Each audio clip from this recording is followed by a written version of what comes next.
it's unbelievable. I mean, with these are my brothers from going way back so many years ago, and we're getting back together again and doing something that it's almost, it's something that you dream about, like doing something like this again in your lifetime. And we've been blessed with the opportunity to do this again.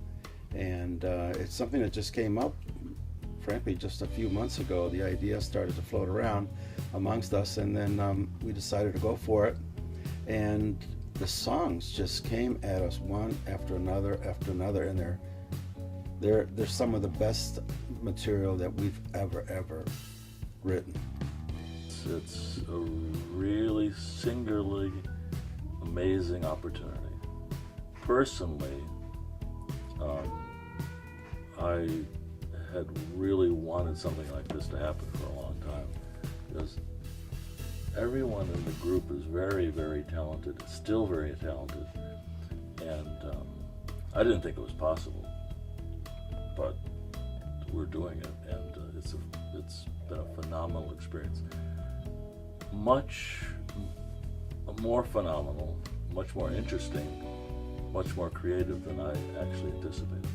Just Joe called one day and he goes, what if we could make the album that we always wanted to make? So that's what we set out to do, and it was a commitment that we started in March, and we're into toward the end of August now, and so I think the hard thing was sustaining it past the nostalgia, because you've got the nostalgia of the Sammy's Hall of Fame and the buzz that happened because of that, and seeing the guys and being together, and that sounded like a great idea, and the momentum of that sort of propelled us forward.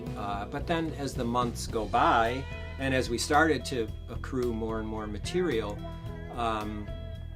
there is that feeling of burnout where it's like, you want to keep the energy going, you want to keep the inspiration going. So that was tricky, and we really had to work at that, and we really had to constantly work at inspiring each other.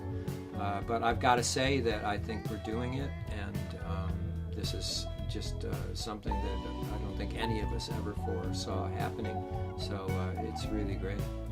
We said from the beginning, if we don't play one gig or don't sell one CD, it's really irrelevant to the creative process and the fact of getting to do the record that we wanted to do. We knew what we know, and we knew what the band was. We didn't have an identity crisis or anything like that.